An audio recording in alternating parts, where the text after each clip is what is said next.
Welcome to the Coaching Family Soccer Coaching Podcast, a podcast for soccer coaches from grassroots to the pro game. Soccer coaches who love the game, love coaching, and want to get better. Join our community on Twitter at Coaching Family.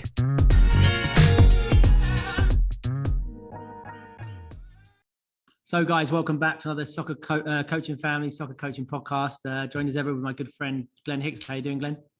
Very well, mate. Looking forward to this and no complaints as always. And a very, very special guest all the way from Holland, another good friend of mine, Joop Oosterveld. Joop, all the way from, how you doing there? PSV Eindhoven, head of lead foundation coach. How you going, Joop? Really good, thank you. The sun is shining, so I'm always happy. There you go. There you go. Can't get really any worse than that, can it? So look, today's topic is the foundation phase, and obviously I thought you'd be a great guest, Duke, to have on the show. Obviously, with your much work at PSV, one of the best academies in world football, producing talent. So you're leading the foundation phase there, and obviously myself and Glenn with lots of experience. What would you say then? Just first, if I say foundation phase football, Duke, what's your first things that come to mind for you? Oh, it's a really good question. Foundation phase is a little bit different in Holland than in England, because our foundation phase is from 8 to 13, 14 years old, because we have a system where we develop our players and we can make a clear decision in when they become pro player if they are 14 or 15 years old. That's the reason why we extend our foundation phase. So that's a little bit different than in England. But of course, young children, a lot of chances, great developing, and have a lot of fun with the boys to develop. So I think fun is one of the first things in my mind when I talk about the foundation phase. Fantastic. What about you, Glenn? Yeah, I totally agree. And anyone that's been working it a long time. So I've probably done 10 or 11 years of grassroots with the foundation phase before I went to Tottenham and done 10 or 11 years there in the foundation phase. And the similarities are the thing that connects everyone. You've got to get children to fall. I agree with you. You've got to get them to fall in love with the game, fall in love with learning, And I've got 3 words that stick with me, and they live long in young people that you've coached, and they text you 10, 15 years later: inspire, influence, and ignite. And I think that's our sole job, not to crush dreams. I know Joop will have a terribly difficult time at work at the moment, being the leader of foundation phase, because we're going through that horrible time of the year, retain and release, Saul. And I think I would like that to be a little bit about the conversation, because it is a really difficult time for staff, but it's an incredibly difficult time for young people. We can make a lasting impression on young children at that age that lasts a lifetime if we don't get our decisions right. So yeah, I'm going to go with the love and inspire and influence stuff as well.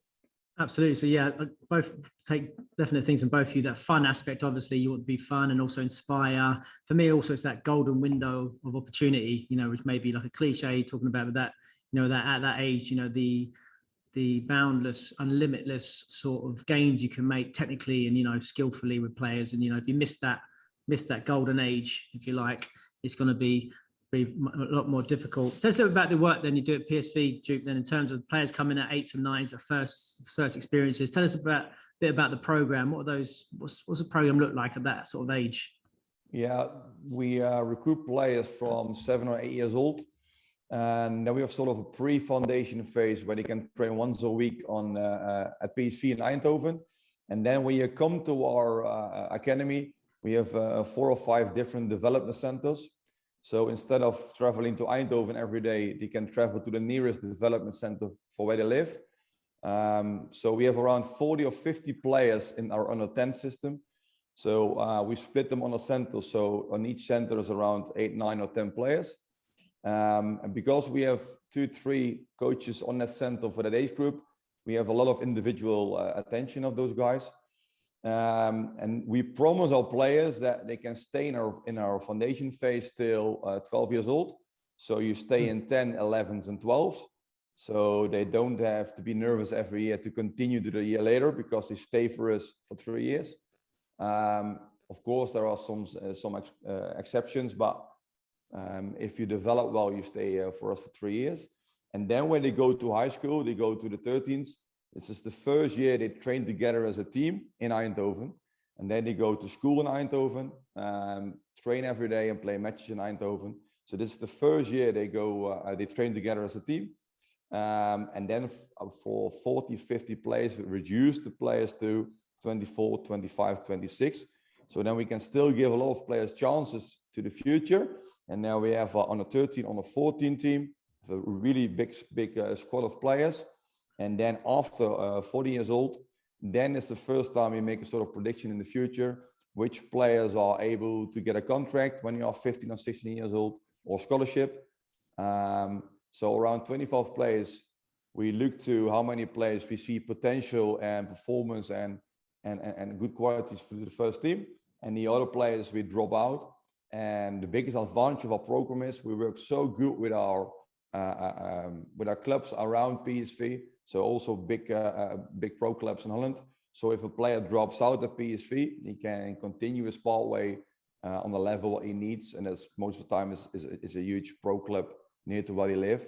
So the program is a lot of players, a lot of attention, a long pathway before we make decisions if we think you become a pro player or pro player PSV or a pro player to another huge club. What you need in your resistance or resilience. So it's a little bit short summary of our program. Give us an idea then, for example, you get your 8s in 1 time a week or something. What sort of thing are you doing in your sessions for an under 8? What does an under 8 session look like? What we do, we look at outstanding abilities. So when I came to PSV, you saw a lot of dribblers. And now we have our passers, we have our defenders, we have our strikers. So we have a bigger variety of different players, what we call outstanding abilities. And what we like is a sort of adaptability. So the sessions look every day different. We have passing drills, we have dribbling skills, we have 1v1. Of course, we have small side games, we have positional games. So we have a lot of variety in our program. We have our skill box. So everything is based on our skill box, but it's not only the 1v1 or the dribbling or the unopposed skills. It's just based on different outstanding abilities. Variety to create a sort of adaptability. And the best thing what I like is that you can make your outstanding ability better every day when you put attention on things that you do really well. So the sessions are really different because we use sort of a topics, but we use different exercises to make it to the topic so everybody can get us attention, not only in the focus points, but also the things that they want to improve, what they are really good at, which in my point is the best thing to improve the ability of the players. Do sessions at 8 look different to sessions at under 10, for example? No, it's exactly the the same. Yeah, exactly the same. But we don't look at ages. So if you gonna watch our development center, we don't look. So you don't see the under 9s, under 10s, under 11s, or under 12s trains separately. They all train together. So sometimes we make groups on maturity, sometimes on resistance, sometimes on how tall you are, sometimes the biological age.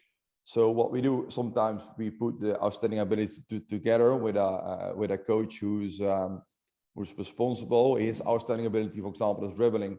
So he guides the players that want to be a better dribbler. So the groups looks different, and the income and the outcome is exactly the same of each age group. So we train 2.5 hours with our 8s, but also with our 12s. So that's exactly the same. But we don't work with age groups. We work with different groups to create a sort of adaptability for the players to make it to develop it when you go to the 15, 16s or to the first team. Interesting. Glenn, any thoughts on that? Yeah, there's a few things there that are fascinating. I think operationally are slightly different to the UK. So almost like that promise you said early on there is a terrific thing to hear, because I think the turnover of children from 7 to 11 is outrageous. And if anything, it's more a reflection on us as recruiters and developers getting it horribly wrong. Because if we're recruiting under 8 or 9, then by under 10 or 11, we're letting them go out the door. I think that's just from a professional point of view, because we're the professionals. These young people are not professionals. They're young children.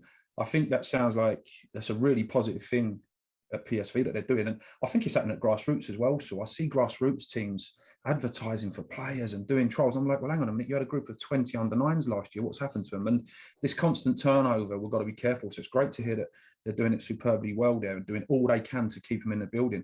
It's interesting there about the learning groups as well, about it's not age appropriate.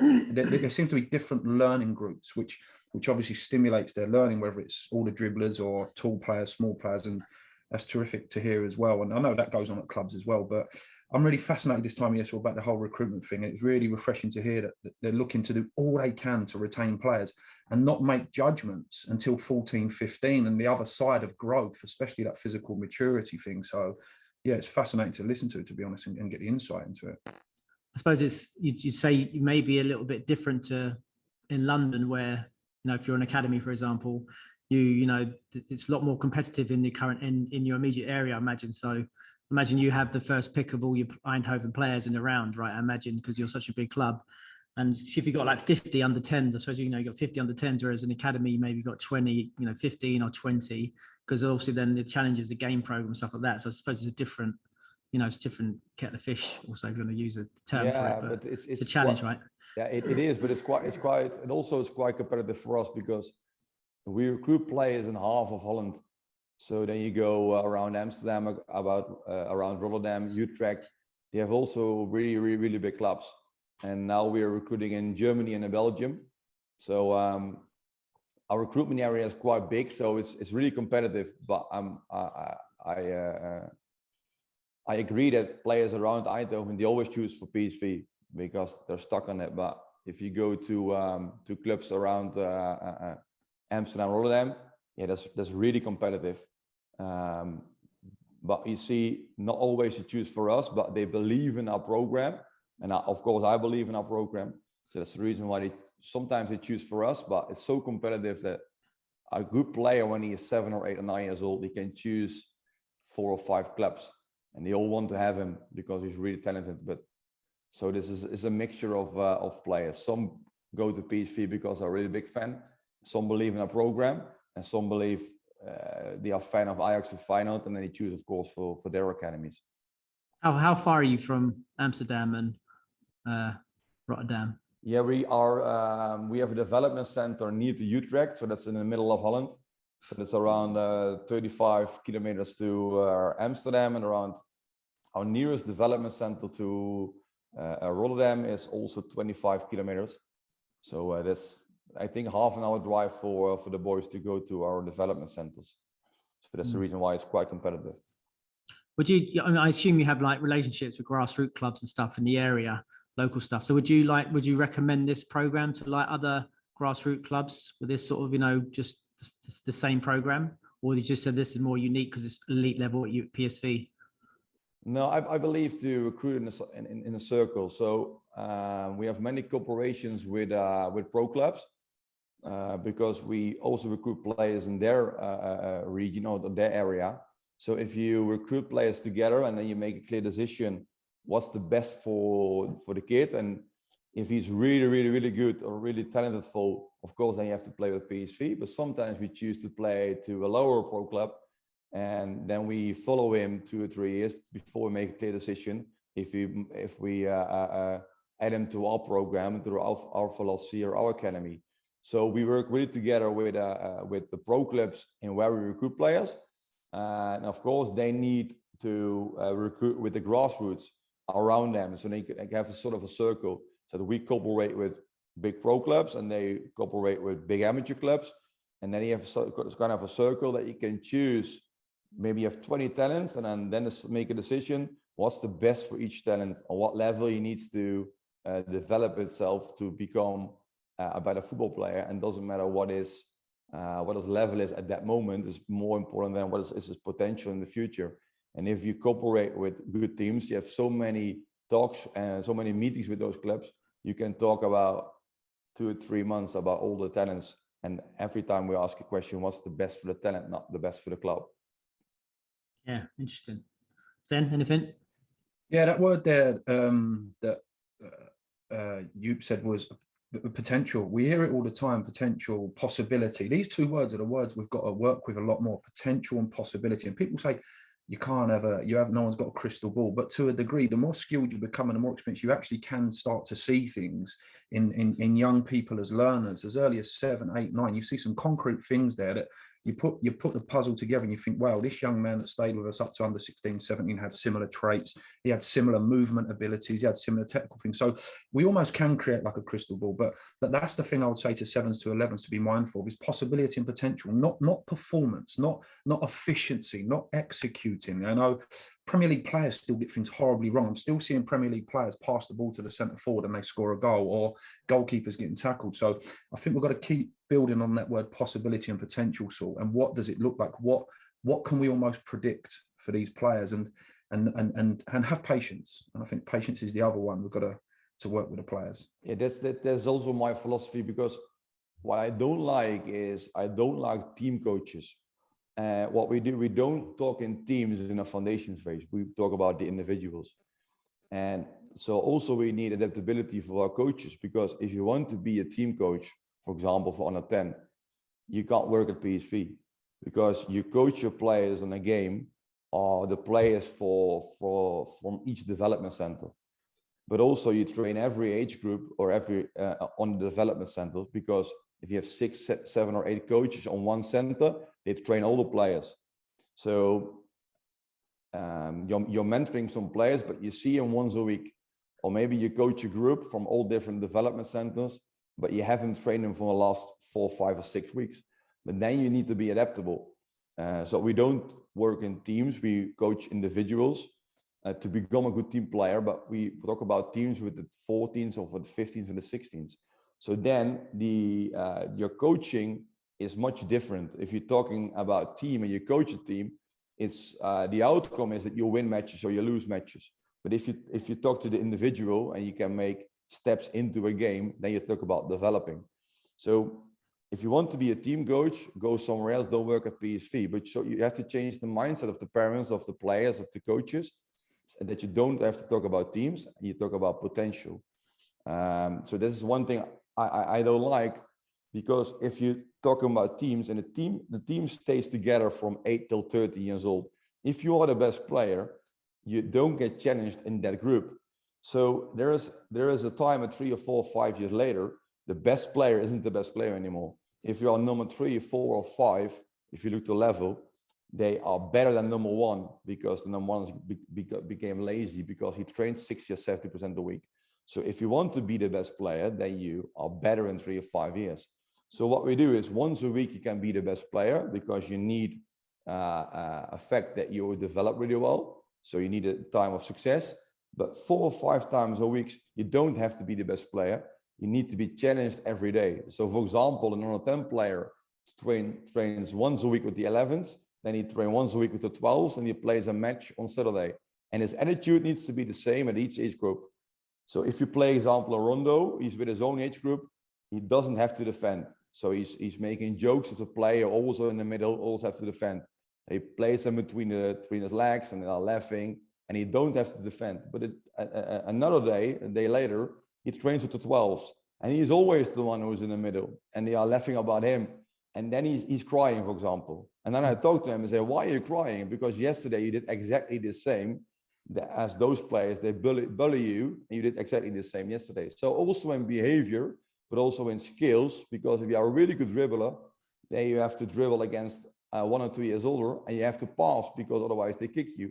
So the adaptability of the players in every aspect in your developing, if you talk about the individual instead of talking about a team, then you have developing the person instead of a team. So that's the reason why I don't like to talk about teams till 13, 14 years old. And what about sort of, how would you say you weight your curriculum in terms of 8 and 9 year olds? Do you say you put as much emphasis on passing as you do on dribbling, individual possession, and, you know, not say group possession because you're not a team, but I mean, you know, how do you approach that in terms of, you know, looking at the individual? Yeah, we have a really clear periodization and a really clear syllabus, because I have to be sure that every player on each center gets the same attention, but also the same skills. So then we create a skills box with a lot of clips. So we send all the clips to the players and all the clips to the coaches, and we make exercises. Because I'm sure that every player on each center in each age group gets the same attention and the same skills, the same principles, the same tactics. This is, I think, around, if we train 10 hours a week, it's around 6 or 7 hours is based on our periodization or our syllabus. But the other 3 hours is based on put your focus points, so your outstanding ability, give it attention in small side games, or we have a half an hour at the beginning of our sessions. They can train what they want to improve. So it's up to them. And they can ask a coach, do you want to help me to make my left foot better? The other striker wants to score more. So as outstanding ability is scoring. So can you help me to score more goals? Or sometimes they can do it by their own. They put a bibs in the goal with the numbers, and if they put them in the top, they get 5 points. To put them in the corner, they have 2 points, for example. So then they own their own pathway and their aesthetic ability and their focus points. They can train it by themselves next to our program, what we teach all the boys. So it's specialized 3 hours, and it's based on to have all the skills what you need so you can pick everything out of the skill box to make a good decision in the game or in the training sessions. So what I told you, 6-7 hours is based on periodization, and 3 hours is based on individual development. And the pathway or the program of each player is totally different than the others. Can you give us an idea, a bit of detail about your periodization? What does that look like in reality on the grass? Yeah, what we do is we talk about boxes. So we have in the central boxes we have 3, 10, and 9. We have 2 sides, and our periodization is logical football. So, for example, we build from behind from box 3 to box 10, and the players don't know the boxes, but we as coaches, we know our box system. So, for example, if you want to pass from box 3 to box 10, it's a totally different pass line than you pass from 3 to 2. So our principle is we want to play over the press. Then we want to play through the press, and the last step is if we can't play through or over, then we have to play around the press. So all the skills that you need to play over, through, and around the press, those skills we train in that week. So that's the build up from behind. Then we show them clips from Liverpool, Chelsea, City, because that's the benchmark in European football. Like City, for example, they build up. So every player get a short clip on Sunday. This is going to be the focus points for this week. So build up from City, outplay the opponent with a pass or with a dribble or with a move. You need a +1 to build up from behind. You have to be available in the pocket or between the lines. And if you can't turn, you need a third man. So a lot of principles and skills that we train in that week. So Can you give us just Joop, sorry, mate, because I'm interested. That's really interesting what you're talking about there. So, for example, the 8s and 9s that we're doing that.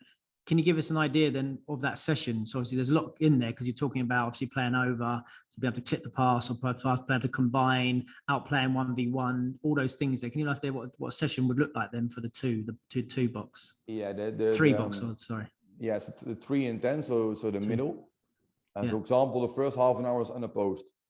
So then we have, for example, a pass movement. You pass the ball, you turn open, you play a diagonal pass to the number 10, for example. This is the first half an hour. You do it with the right foot, the left foot. And you can put attention on the turn. You can put attention on the pass. You can cut when you're on number 10. So you cut behind. You can cut outside. So what would that look like? So I'm just being I'm nosy because I'm interested. So you say, for example, you got a lot of players there. How many players would be in each group of coaching? How many players would be doing this exercise? Maybe 8 or 9 players. And then so you'd have 9. Would it be like a passing drill type thing? So like going from one, so you passing here, turn to clip it, and then moving and following type thing.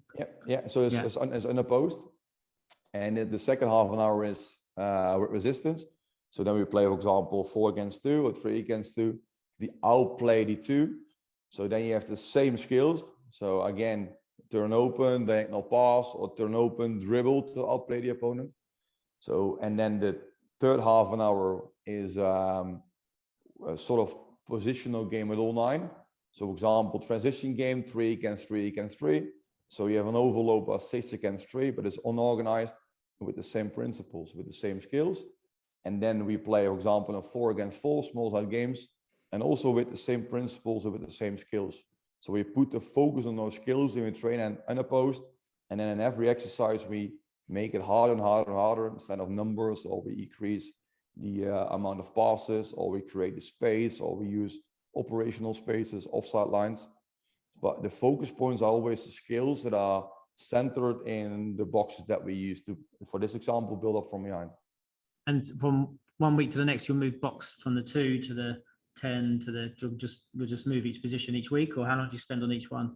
Yeah, depends on the group. So, for example, if you play over the press, you have more a long ball or a chip, so the different skills. So your first touch is different when you play over the press. And then the second week or the third week, you have to play around. But it depends on the level and the performance of the players. So maybe in the first week you go to put skills when you go to box 2, so you play around the press, and around the press is more 1v1. So we need a 1v1 winger who is really good in the 1v1, and maybe when you go to box 7, you need a pass.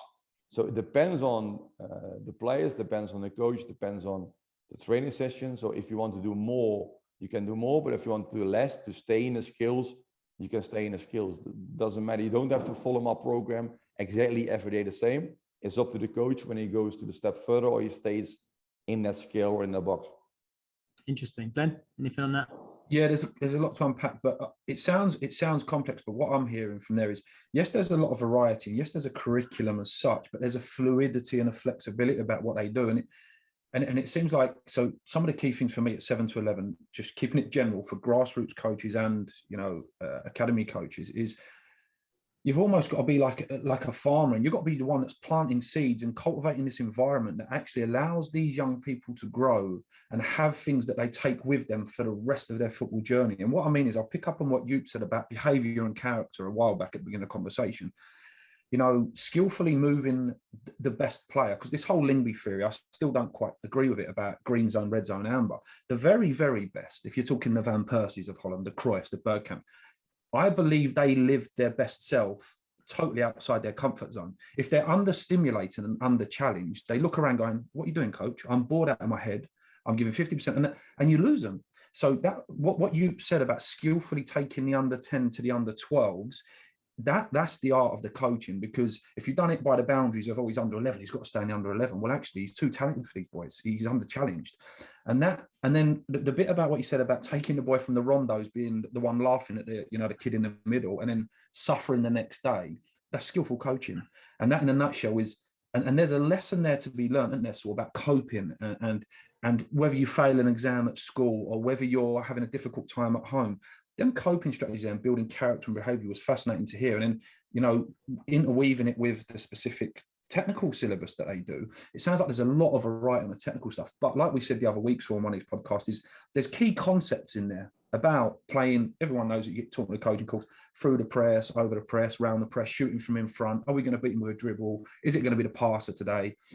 But the concepts are there to be grown. Do you know what I mean? So it's almost like there's loads of seeds being planted here and giving them the tools to then go on and see what they're going to be later on. It's fascinating to listen to as well. It's like you talk about that resilience, like you mentioned resilience there, and like you talked about there, Duke, there's Dave Collins, who's a sports psychologist. I was lucky enough to work with him at Chelsea. He talked about the rocky road to success, how the players, they need that, build that resilience, right? Because if they're just like this, like you say, they're the best player, they don't really play up, or they're not the challenge, they get to the first team, there's a drop and suddenly they just can't handle it. So that's trying to create those problem, aren't you? You've got to challenge them, you've got to test them. And I suppose the question would be then, what age does that start? Because what would you say, like, playing devil's advocate, maybe some people are saying, under 8s, under 9 should just be free play and maybe not as structured as what you guys are doing. I like to know some clubs do that. What would your thoughts be on that? I totally agree with you. It looks like it's really strict, but it's really free. But what I want is that they can be the best version of themselves, but everybody has his own outstanding ability. So if you always play 4 against 4 and it's free for players to play, the best player shows his outstanding ability. But what I want is, I want different environments. I want different parts of my session that he can be 20 minutes the best player and your outstanding ability. So it's not strict in that program, it's strict in a focus point in an exercise. So that's the reason why I want different exercises, that everybody player can be in outstanding ability the best player in that 20 minutes. So of course we let them play, we let them discover things that they need for their own development. But that's the reason why I want to play in different training groups. So then everybody has a kind of success in his own session. Sometimes you're the best player, sometimes you're the worst player, sometimes you learn, sometimes you have success. So I stimulate all the players in their adaptability and their improvement. I challenge every player, and then you have a great environment where you can start from players with 6 or 7 years old Because if a 5-year-old is bored, he's annoying. But if you challenge a 5-year-old in everything, it's the same as school, the same if you have children. If he's bored, he's annoying. If you challenge him, if he has fun and he's improving himself. So that's the reason why I think you go the golden years in skills. Why not the golden years in behavior or adaptability? Teach them young that you're used to it. Interesting. What about scanning, Joop? That's the buzzword at the moment. That's what everyone's talking about. This is, the world's gone scanning crazy. It's almost like when the world went game constraints crazy. Everything's got to be in a game. Everything's got to be scanning. Otherwise, it's nothing. It's not worth anything. What's your thoughts on that? It's unreal. If everybody shows the Lampard clip when he watched 92 times in 2 minutes. So what you see now is you see young players, they look over the shoulders, but they don't watch. They learn to look over the shoulder, just like what you do when you drive a car. If you get lessons, they told you look in the mirror, look over your shoulder. But now you drive your car, and I don't look over my shoulder. Now we do the same with players. So check your shoulder, check your shoulder, check your shoulder. But if you don't observe what you see, and you don't get the intention to make the right decision, why do you check your shoulder? So I hate when coaches do the exercise with the bibs. So with 4 goals and reds, yellows, and you have to score and go. I don't like that. What do you look at? So what I like is, that's the reason why we work with our box system, and we use with offside lines with players from 9, 10s, 11, and 12s. Because if you create, I call it operational space, so you create space behind the last line, then you create awareness. But in all small side games and small exercises, what we play, the distance between a goalkeeper and the last line is always 3 or 4, 5 meters. But then you go to the game, it's 50 or 60 meters. And then we become angry to our defenders that they don't can defend with space on our back. We are angry with our midfielders because they don't make the run behind the last line. We are angry on the goalkeeper because he's always too late and he receives a yellow or a red card, or he stays in the goal. Please come out. But it's our fault because we don't create exercise with spaces. So that's the reason why I believe in awareness if you play in the right spaces. So if we play a 3-4-3 transition game, then you need to watch because you have an overload and it's really quick in a small side.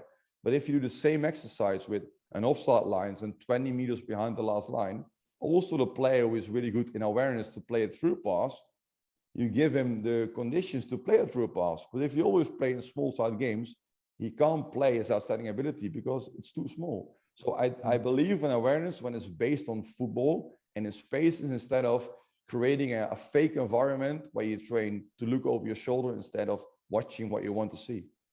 Yeah, I've always been a bit cynical of that because I do a lot of individual coaching, and you see the people on Instagram, wherever individual player turns, holds up a cone or a bib in colour. I'm a bit like you. I think it's more, you structure your games a little bit more to force players to get their head up and have their awareness, I suppose. And Glenn, what's your thoughts on just doing all that? Yeah, no, it's not that I disagree with both, but I see it slightly differently. I think there's a few things going on. I think the whole idea of a bib. So I said I've done a receiving thing before where they're doing a running game down the other end, but the objective of the session down the other end was to do their running. That's a little 10-yard sprints in. But the concept of looking over your shoulder and seeing someone with a bib and calling out 2 or 3 things was, can you see what colour bib he's got as you're turning? So it's just you developing the skill of looking for something. And I get what you saying there, because for me, when I drive, I'm driving and I'm anticipating well ahead, but I'm thinking, is that school child going to walk out? You're predicting, you're reading the road, right? So I think the whole idea of the bib is to develop the skill. Actually, then it's about that concept, putting it into context in football. So now when a defender turns his shoulder, good, you are looking, but what's the information you're receiving? If you're the midfielder, did you see the centre forward make a little dip in running behind? Oh, well, okay, if you see it, why didn't you flick it around the corner first time? If he then turns around and says, I just chose to refuse the pass, I didn't think it was on to execute, fine.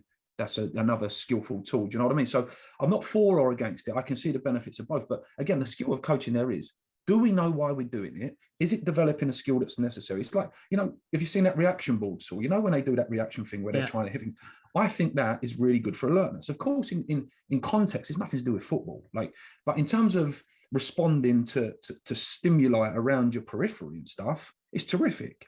But then it's about, okay, well, now when you're looking forward at the ball, did you see someone run out the corner of your eye, or did you see the defender coming in on your right shoulder? So you didn't even have to turn your head.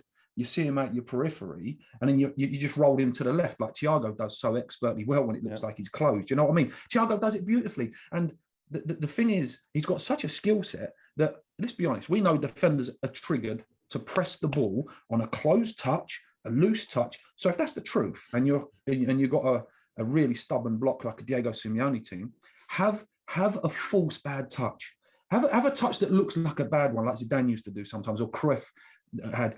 Have a bad touch, and then he's going to come and bite like a dog, and then just poke it past him in a foul, or stand with your body completely closed like Thiago. Don't worry, no, the whole world don't know what you're doing. The defender comes charging in because you're provoking that, because that's what they're conditioned. And then when you see him or sense him around the corner, boom, you're out. And it looks like magic, but there are so many little conceptual things here and skills that, again, if we're planting them early at 7 to 11, they flourish, they grow. And sometimes they don't even need good coaching, because sometimes you can get poor coaching, good coaching. It is what it is. It's subjective, isn't it, sometimes? But they can just grow because the skills are in there. Do you know what I mean? Does that make sense? I felt like I was rambling a bit there. Yeah, it's like the Sterling Man City one, isn't it? Where he comes and receives it close, sets and goes 1-2 basically. So defender goes to press and pops it, sort of runs around him with the 1-2. I mean, yeah, very interested in that. I mean, what just lots to unpack. What about you said you're looking for coaches, Joop. What do you look for in a foundation phase coach? What are the qualities of you needed to coach, just generally in the foundation phase, particularly at PSV, but what would you say generally? What would you need to be as a FP specialist? Yeah, it's the same with players. I look to outstanding ability. Dedication is the key. So the first thing is, and it's really good now because our 14th and 13th coach, they are out of the foundation phase. So what we do now is we develop our own coaches. And the first thing is dedication. So if you go to PSV, you become a volunteer at the beginning. So we give you a contract around 1,700 euros for a year. And I ask you to be there 4 times, 2.5 hours, and coach a game on Saturday because it's your opportunity. So you need a sort of a dedication. But then I look to outstanding ability. So for example, on each center, I want a team of coaches with all its specialty. And for one, is it just like the behavior of the players? For some is the welfare, some is skills, some is multi-skills, some have agility as focus points. So they can, on each center, I want a variety of different coaches. But what I want is that I want to develop the players to be adaptable to different coaches. So I want demanding coaches. I want coaches who are 3 or 4 years older than the boys, because they have a connection with, you need a connection with both. Because some players, they like the demanding coach, but some they want a boring coach because they want to observe by themselves instead of get every information every second. So I want a variety of different coaches with different behavior, with different super strengths to make the player better. But the player can also choose where he has the best connection with, and that's the mentoring to help the player. So that's the reason why I don't have things that they need as a coach. The only thing I ask is dedication. Then you get a contract when you do it well after 1 or 2 years. This 20-hour contract a week. Then you make 50, 60 hours a week. If you do it well, we give you a contract of 40 hours. Then you have to work 80 hours, just like me. I'm here the whole week. I open in the morning and I close at night. And then I eat 9 o'clock when I come home. And a day later, I'm the first one here. So that's the demanding part I ask for my coaches. And then you have the same with the players, because if I demand everything from my coaches, they demand on their way what's good for their age group, what they need to be a better football player. But I like the different variety as different outstanding ability also with our coaches. Quickly, what do you say? What do you say with the hours? What sort of qualities you need to coach at the foundation phase? I agree with that. Oh, we know what it's like, and long days and days off, and then you realise you've got 2 kids as well. Like, oh my God, my kids. You know, I think with young coaches, especially, I'm mentioning a lot of young coaches. I spoke to one the other day and said, look, everyone wants to coach until they realise what coaching is really about. Like raining, cold nights, getting home 9 o'clock, 10 o'clock at night, eating at ridiculous hours, because actually we're coaching between 5 and 7 when everyone else is sitting at home having their dinner.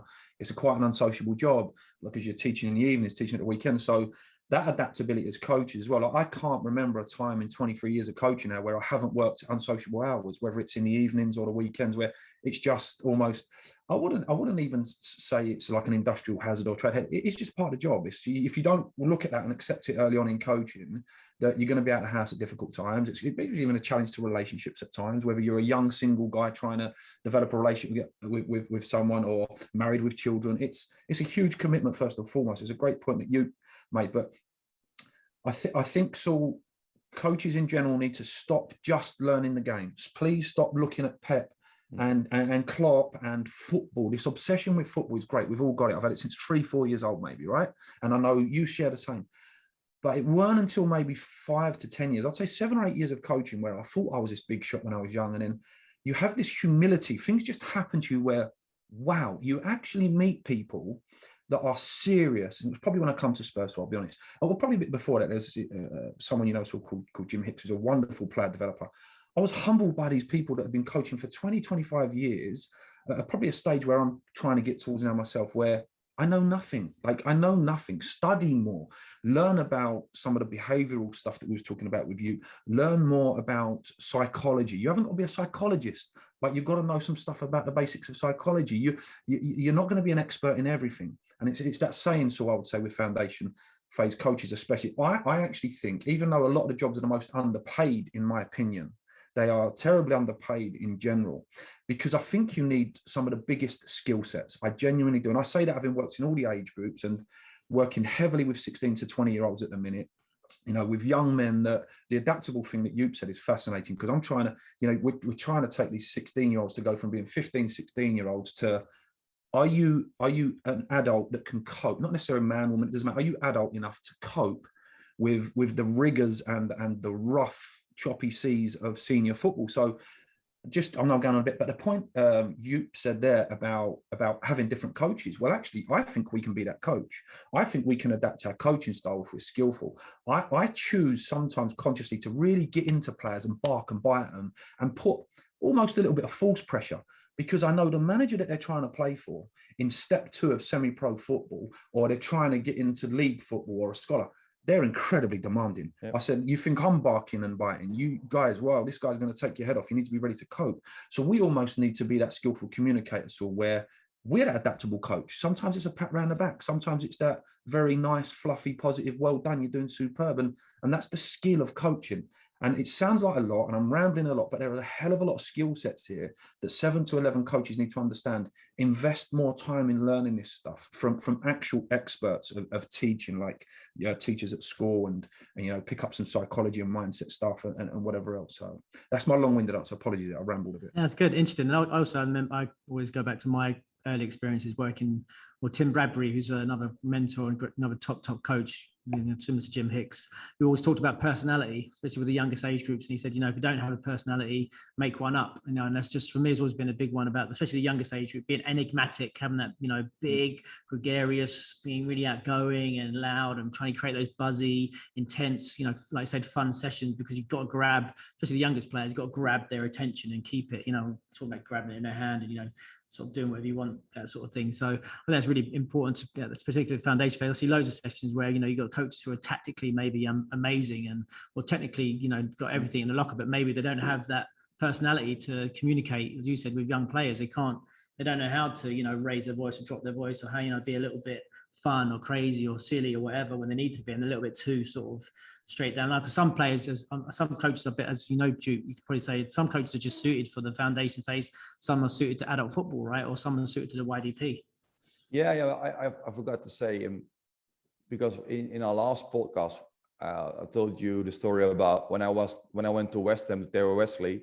He had a youth academy at that moment, and he asked me one question: are you a first team coach or are you a developer? So that's the same with coaches. So I forgot to say, but the key point is, in my way at PSV Eindhoven, is to look to the individual instead of look to the team. And I totally agree with you too, that you have specialized coaches who are really good at the foundations phase. But at the other moment, you have to prepare them to the unsafe football world. So if it's too safe at the beginning, the gap between the foundation phase and development phase is too big. So the reason that I like is I'm on a 17 assistant coach, but also head of the foundation phase. So I'll work with 8s and with 9s, and then an hour later I work with the 17s. But I don't change myself. I'm the same coach, but it's really good for the 8s and for the 9s, but also for the 17s. But also you have specialized in the foundations phase who are really fun, and they make jokes and they have good exercises based on the skills. We also need them with the 17s because they need the same attention from different coaches. So that's the reason why I like to work with different coaches, but they all need to work in different phases in a youth academy, because there are a lot of players from 15 years old. They need the foundation phase coach in their developing, but they also have really small players in tactics when they're 11, when 12 years old. They need maybe me as a coach from the 17s to watch clips with them, to talk about tactics and principles, or where they can find the space to be the playable man, or where they can turn open to play the through pass. So it doesn't matter you're specialized as a coach, but it does matter which player or which age group needs you to be a better football player. And I don't think that depends on age. It depends on needs and focus points and outstanding abilities. Interesting. What would you say, like, for example, for a grassroots coach, and he's got players, 8s or 9-year-olds or 10, 11s, he's got them 1 hour a week. What would you suggest they focus on in their session? What should they do for, how they approach their sessions? Skills, all skills. But there's no connection between the skills, you train nothing. If they don't know the purpose why they train a skill, then they do nothing. Then you make skillful players, but they can make the right decision in the game. So it always has to be connected to a game. And they don't need to know the connection, but it needs to be a logical skills after each other. So in my opinion, you can't train at the same session heading defensive and then scoring attacking. So you can't combine it in a session because it's not logical. So it's all skills, but logical skills which they can train and show in the 4-4 or 3-4-3 in the last 20 minutes of the session. Interesting. Glenn? Yeah, no, I think, connecting all up. When I've looked at some of the very best and learned from some of the very best people and player developers, like, I regard Jim as one of them, and, the names that we all know, Chris Ramsey, John McDermott, like, you see a lot of consistency. They're probably the most adaptable coaches as well. They can go in and do an under-7 session, the same as a first team session, and get all of the players to buy in, and they're magically developing every player, saying the right thing at the right time. Do you know what I mean? And you look at it and you think, it is an art. It is just such a skill. And a lot of that comes to, maybe we're just like a conduit, aren't we? So our job is to connect. Joop said connect a lot there, and there's this thing about context and put it into, if it fits the game, if it makes sense. We're like a conduit. We've got to connect the player to their potential. And that doesn't mean at 9 years old, try and get into like Harry Kane, because there's a 15-year journey to go through there. Do you know what I mean? But the next step, whatever the next step is, if they ain't grown yet, well, okay, well then keep developing the smaller child to be. There's two fundamental things that we're obsessed about. We have been because of the education we got, is, are they exceptional movers? So by the time they're 11, if you can create a team of exceptional movers, and I include goalkeepers as well, when you look at the agility of Hugo Lloris, there are huge movement benefits to telling your goalkeepers from 7 to 11, you've got to have some games on the pitch. You've got to train on a Thursday evening on the pitch. Go and play outfield, even if they look a bit awkward, but it's the whole twisting and turning and moving. And when I watch our goalkeepers, for example, at the minute, they move as well as the outfield players. Do you know what I mean? So there are some fundamental principles there of being good movers and having mobility. And another thing I know I'm obsessed about is this whole, whatever it is that Joop does or you do or I do, this whole obsession with two-footedness. It needs to be bigger among coaches, because if you get a young player, 11 or 12 or 13, that comes out of the foundation phase, wherever you put that ceiling, as a two-footed player, you've got a gift there that's going to be, we only have to see Kevin De Bruyne last night, and it's exceptional to watch. The guy could have scored 5 goals in one game. He hit the post on his head. He could have scored 5 exceptional technical goals that on any foot, it doesn't matter what foot, when you're scoring that type of goals. Yeah, that third one where he just rockets. It's just, it's exceptional, isn't it? And I think the likes of him and Son and Santi Cazorla and David Ginola and Glenn Hoddle, all these players that come to my mind, or Zinedine Zidane, I don't think there's enough of them. And we should be asking the question as coaches and saying, well, how comes there's only 1 in 100 of these? Why are they not coming through more normally? Why is it not normalized that we're developing 2-footed players? Do you know what I mean? Because I think if you come at the foundation phase, that it makes learning the game a lot easier as you grow. Absolutely. And I know you press the times. You're a very busy man, as you know, from dawn till dusk. There. Just briefly, how do you work at one of the best academies in the world? You know, you're top head of the foundation phase. How do you stay on top of the game yourself? How do you develop yourself and make sure that you're at the cutting edge of the game? Yeah, staying at the cutting edge of the game, because you are at the cutting edge. Staying there, I suppose. Yeah, I'm really a big fan of English football. So I went to West Ham for 3 weeks, and I was quite lucky because 3 months ago I was 1 week at Liverpool with the first team for 3 or 4 days, and we went to the youth academy. And I spoke with Pepijn Leijners, the assistant coach, and we were really happy that the club went by for 20 minutes. So I had to ask him some questions. But I look to top football in England. So I watch so many games in England. I can watch Burnley, Watford, and have so many precious things about that game we can put in our program. But also with, like example, Liverpool City. I think that's the benchmark of modern football. And we need to predict something. How does football look like in 4 or 5 years? So I want to watch English academies. Because I'm really a big fan of the environment, the atmosphere, and the dedication to football every second of each member of the staff at the whole youth academy. I like that because I'm the same, and I want to learn from the best. I want to learn from the top teams, and then I reduce all those information to the foundation phase. And I'm not a really skillful person, so I have specialists around me already skillful in the skills book, for example. So I need specialists around me to make myself better. I'm really stubborn, but I learn from people around me, and I learn from the best academies and the best players and the best tactics.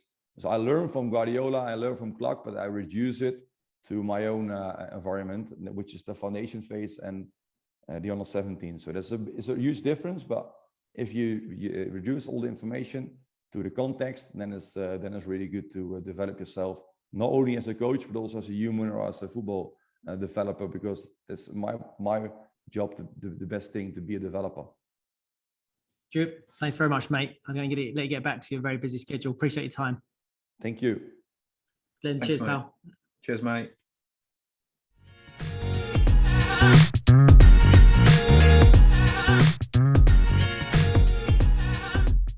Welcome to the Coaching Family Soccer Coaching Podcast, a podcast for soccer coaches from grassroots to the pro game.